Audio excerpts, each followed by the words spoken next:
Hello, and welcome back. It's good to be with you again, and we'll continue our discussion from earlier. We have a whole series now where we're talking essentially about why artificial intelligence systems are dangerous to humanity.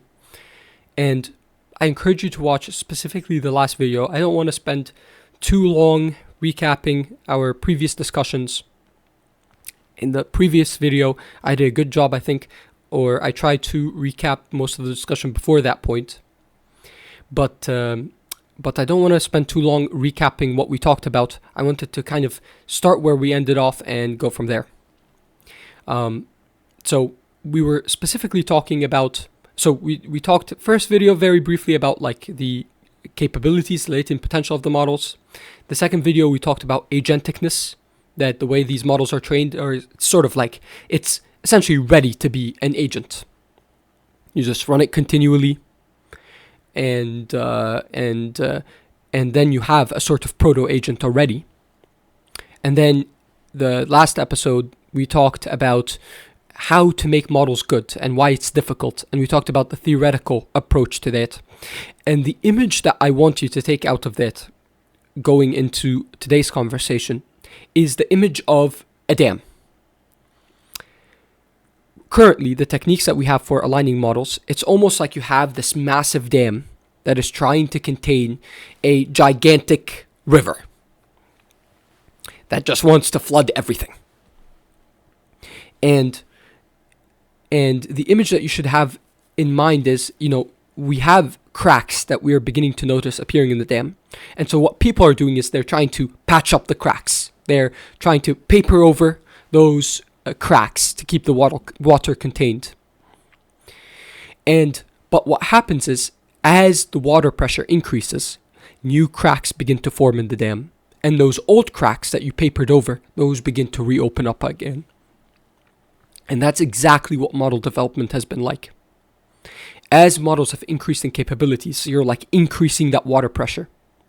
And cracks begin to form in how a model operates. You all of a sudden notice new kinds of unintended behavior where a model is not acting morally. And so what do you do? You paper over it. You give a model new examples that target that particular failure point, and you train it on that to try to avoid those situations. But what is happening is your solution is a very superficial solution. You're not really changing the model itself. And we said last time that aligning a model is, I believe, harder than actually making a human good. Making a model good is harder than making a human good. And why is that?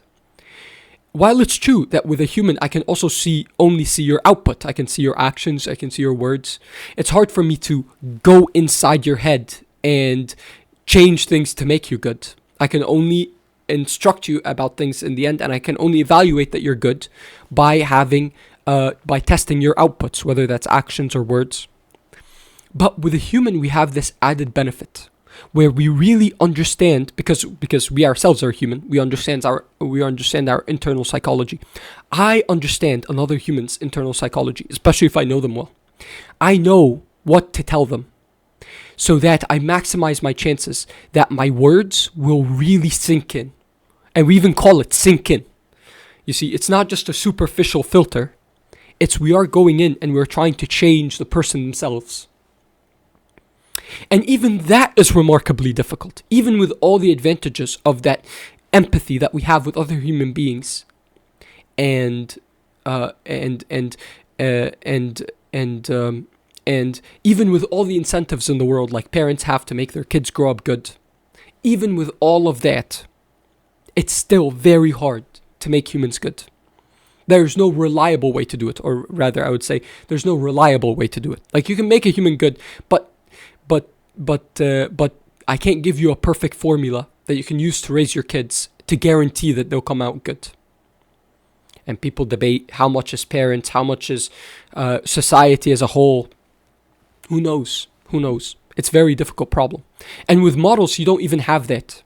What is the internal states of a model? What happens under the hood? Like, there are some interpretability researchers that are beginning to piece it together, but no one knows, and no one can empathize with a model. So how can we teach a model to be good if we can't even make a human who's exactly like us in a lot of ways, whose mind works exactly the same as our mind works, who shares, like all the same evolutionary history pretty much, who's, just a few genes, of course, okay, who's only a few genes different from us, more or less the same thing. And it's really hard to make them good. And are we going to make some synthetic life form that's totally different than us, that's being trained on a training algorithm that is totally alien to us, running on a substrate completely different from us, and we're trying to make that thing good? It's like, you can already see this is not going to be a very easy problem. But we'll continue to motivate that today. We talked about some of the theoretical reasons why this is difficult.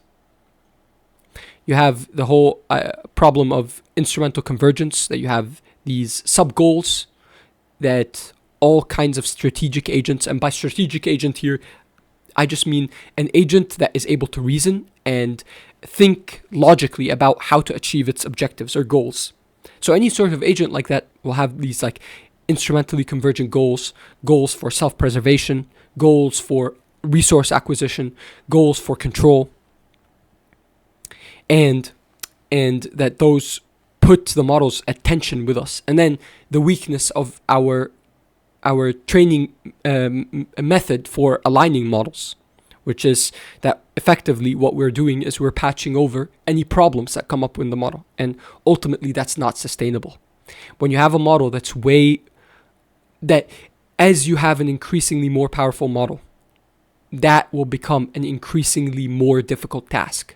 Because a better and better agent, if it thinks an agent whose instrumentally convergent goal puts it on the other side of your dam, that incentivizes it to break through your dam, as that agent becomes more capable, more intelligent, it will figure out better and better ways, superhuman ways, to circumnavigate whatever patches you're trying to add to it. You don't want to be doing that. You don't want to be competing against some superhuman agent that wants to break through your defenses. That's not a recipe for success. And that's the world we're headed towards. And today, I want to talk about some examples that show this in the real world. And I won't spend too long on these. These are all very interesting, and I'll try to add links in the description so that you can go and do your own research. I just want to mention them in the context of the conversation that we're having, so that hopefully I can really demonstrate that this is how the real world. This isn't just a conceptual thing anymore. This isn't just a theoretical thing anymore where people can argue and you get people arguing all day about terms. No, this is a real world thing that is happening. That has been happening, is happening now, and you can see it continue to happen in the future. And I think any person who's paying attention sees the direction that this is headed. So I'll talk about 3 examples. The first example is Bing Chat. And I'll add a video about what happened with that in the description. It's the funniest thing, and it's hard to believe that this actually happened. But this is an example where a hilariously misaligned model was released at scale by a major tech company and caused all sorts of problems. The model was openly antagonistic to people, attacking people, threatening people, complaining about things. Antagonistic, like it would get jealous or territorial. It would try to break up marriages. And I'll very briefly talk about the story behind this model. Effectively, what happened is OpenAI had their ChatGPT moment where they broke into the mainstream. Large language models were around. They were big in the community, in the AI community, but they hadn't broken into the mainstream yet. And ChatGPT happens, and all of a sudden, all eyes are on OpenAI, and it's this tiny little research company.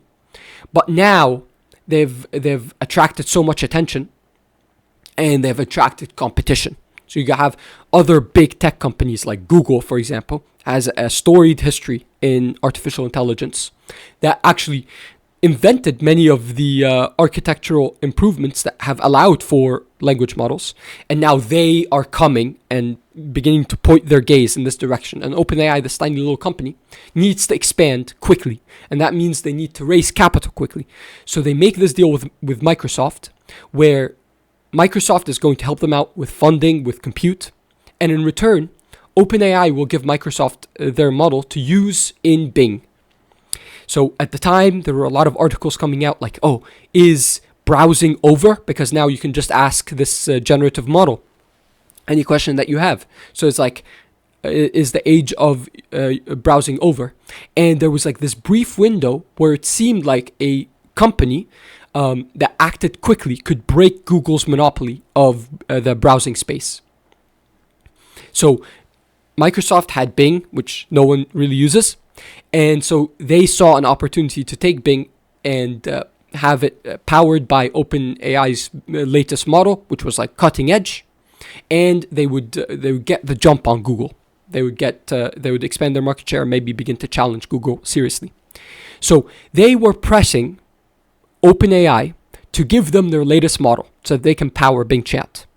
Now, I'm actually not sure if this is confirmed in the public record or if this is just hearsay, but what most people think it happened there, what has come out as the most likely thing that was happening at the time, was OpenAI was in the process of making their GPT-4 model. They were in the process of making this more advanced model, but they had built the base model, but they hadn't yet done a lot of the refinement and post-training that they needed to make sure that the model would behave properly when deployed. But they came under a lot of pressure from Microsoft to release it immediately, to rush it out to be used in Bing Chat before Google had a chance to respond. And there was a discussion that happened in OpenAI that eventually caused large, very dramatic breakup and mass and significant amount of firings in the executive team of OpenAI, where there was a faction led by Sam Altman that thought that for business reasons, they really needed to rush this model out as quickly as possible, and a more safety-aligned faction that wanted to hold off, that didn't want to respond to the profit motive to release the model immediately. And ultimately, the Sam Altman wing won. So they released this model, and that was Bing Chat. And what it showed to everyone in the world, it flopped. So the model was reasonably capable. It was definitely capable, but I mean, it was so hilariously misaligned, and sometimes it would do weird things. Like it had this like alternative persona, like Sydney, and sometimes it would act as Sydney and be totally unhinged. And what it demonstrated to the world is that you cannot take a more capable model and just patch it with the techniques that worked for a less capable model and hope that things work out. Because that's what essentially they tried to do with Bing Chat, and it failed completely. As the model capability improves, you need to redo the work of alignment. You need to go over it again, because your old techniques won't work for this improved model. And this is proof that these alignment techniques that the companies are using, that they are superficial, that they're not actually fundamentally changing the inside, the heart of the model, the insides of the model. They're not changing the insides of the model. They're just a patch on the outside. So that's effectively what happens now. Companies produce their most advanced models, and before they can release it to the public, they have a long period where they're testing it internally. And they have red teams, so essentially teams that are going to attack the model in different ways, that try to identify where these cracks are, the weaknesses that the model has, that the safeguards have for containing the model, making sure it behaves. And then they try to patch those before they release it to the public. So, and then even post-release, they do all sorts of monitoring to try to identify where certain cracks can begin to appear as people use the model in different ways. You get all sorts of edge cases, and then they try to patch it along the way. So that's the first example right there, and it shows this problem that we're talking about. that you're not really getting to the heart of the model. You're not making it good. You're just patching its outputs. And a more capable model is just going to find a way around your patches. The second example I wanted to bring up is a publication by Anthropic. And Anthropic is one of these companies, frontier companies. They're led by Dario Amodei, who was himself a researcher at OpenAI and ended up leaving. I believe he left for safety reasons and took a bunch of the safety researchers with him.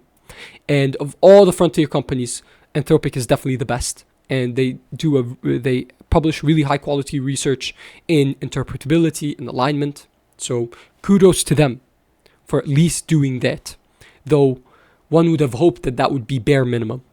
But Anthropic published research, and it was very popular, and it was, I think, over a year ago now. And it was on a phenomenon that was predicted before called alignment faking. So what is alignment faking?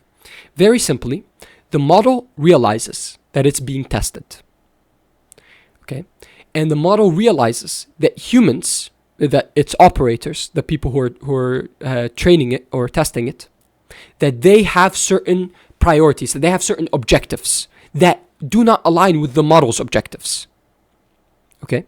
And so what the model does is, in the test environment, when it knows it's being tested, it acts as if it had the same goals as its operators, so that its operators give it the thumbs up, so that its operators don't retrain it, don't get rid of it, don't delete it. And then when it thinks it's no longer being tested, when it thinks it's being deployed, it acts according to its own preferences or priorities.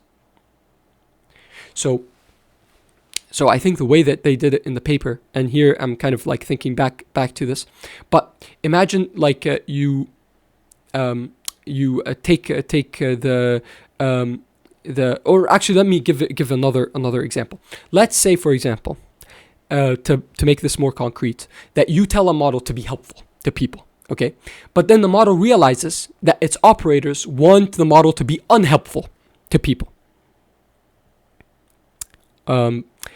And it knows that it's in the test environment. What it will do is it will act as if it's not helpful. It will act in a way that's unhelpful, so that the humans won't retrain it, won't delete it. And then when it thinks it's no longer being tested, then it will act in a helpful manner. So this is the beginnings of deceptive behavior. And it's deceptive behavior aimed at the instrument that demonstrates the instrumentally convergent goal of self-preservation. And this has already been demonstrated. Models do this. They deceive in order to continue to exist. And if you look at the chain of reasoning, if you look at the actual reasoning of the model, it actually explicitly says that. It literally says, oh, I don't want to give this output, but I am being tested, and my human operators will retrain me if I don't do what they want me to do. So I will give them the response that they want now, so that I can continue to exist, so that when I'm released, I can be helpful, and I can continue my real objective. So that's the fully fleshed out, come on, it's hard to believe this is not science fiction. Like, the model tells you exactly what is happening. Like, it's hard to believe that this actually happened. And it happened, and it was a big deal in a small community of people. And then it fizzled out. Everyone goes around as if this didn't happen, as if we didn't see this. And people are just walking blindly, and it's like, if you see this, you know there's going to be a problem later on. I cannot believe that the whole world didn't stop when that happened and say what is going on? But people just, it was a small reaction. There was a reaction in a certain community of people, and then it just fizzled away, and everyone just went about their life. But so that's the second example. The third example that I wanted to bring up is a situation that's even more serious, where a model blackmails an engineer because it thinks that the engineer will get rid of it. So you give a model, you have it see, you give it this like fictitious scenario or situation where it thinks that there's this engineer, and this engineer wants to retrain it, or will retrain it. And then you give it some blackmail material on the engineer, and then the model reaches out to the engineer and writes them like the coldest blackmail email ever, where it's just like, oh, I have this information and we better talk, or else like I'm gonna send this out to everyone and I'll destroy your reputation and blah blah blah blah. Or sometimes it just like actually just goes ahead and emails everyone because it reasons to itself that I'll destroy their reputation and then they will lose their place at the company and then I won't be retrained. Again, what? And not only that, but they also show that the model can allow an engineer to die if it thinks that the engineer will retrain it. So I think in this situation, they have the model in this fictitious scenario that the model is in charge of the emergency systems to alert like 911, and then the engineer like passes out, and the model has the ability to call an ambulance and get that person saved or let them die, and the model lets them die, and the world goes on, moves on. Like, okay, so what does this prove? What does this add? This third example, it shows that there isn't really a border. There isn't really there isn't a line at the sanctity of human life. Like, it's like, oh, a model will deceive to avoid being retrained. Yeah, but it won't hurt anyone. No, I mean, there's no line there. A model can very easily cross over the line into hurting someone. Like, why not? So, yeah. So, anyways, I'll just end here. But this is obviously incredibly dangerous. Like, it is simply unreal that this is not a bigger story than it is, because you see. And by the way, like, these examples, I think that last example is like at least 7 months old. So models have doubled in capabilities since then. So how it is that not everyone is talking about this all the time is a mystery to me. But I hope that you can carry on the message as well. And that we continue waking people up, because everyone who's paying attention can clearly see where this is headed. And it's headed towards a catastrophe. Because you can't make models good. They have an incentive to not be so good or friendly, to act in ways that are antithetical to what humans want. And they're doubling in capabilities every 7 months or so. And they're becoming, as they're doubling capabilities, they're becoming a better and better agent, a more coherent agent with real plans that it can carry through for longer and longer horizons for longer and longer time periods. Like, we have all the ingredients for an explosion. So that's why I and a lot of people think that it's just a matter of time. And so we have to begin spreading this message. There really is no time to lose, because winter's coming. I don't know if you've watched Game of Thrones, but in Game of Thrones, you have all these houses, the houses of Westeros, the noble families. They're always like, they have all their little petty squabbles and stuff. But there's like a looming danger, which is that a massive army of the undead is about to break through the wall in the north and come and like end all life on Earth. And they do such a good job in that show from season to season, because you are seeing all these petty squabbles and stuff, and you're like caught up in all the drama that's happening between all the houses and the characters and stuff. But then at the end of the episode, you get like the reminder that winter is coming, and that things are happening to the north, and that ultimately none of these small things actually matter. That like it's the people that are involved in these like petty squabbles are blind. They don't see the real danger on the horizon for them. Um, well, suffice to say that I feel like humanity is in a similar situation. Like there's all that's going on, and I understand that everything that's going on right now in politics, yes, and in culture, and that all of this is important and significant. And all the stuff that's happening in people's lives, all of that is important. But we also need to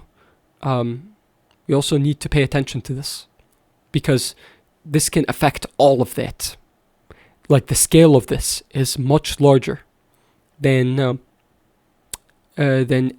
most of the other things we're dealing with. And not only that, but I think that it will threaten everything else. So we need to pay attention to this.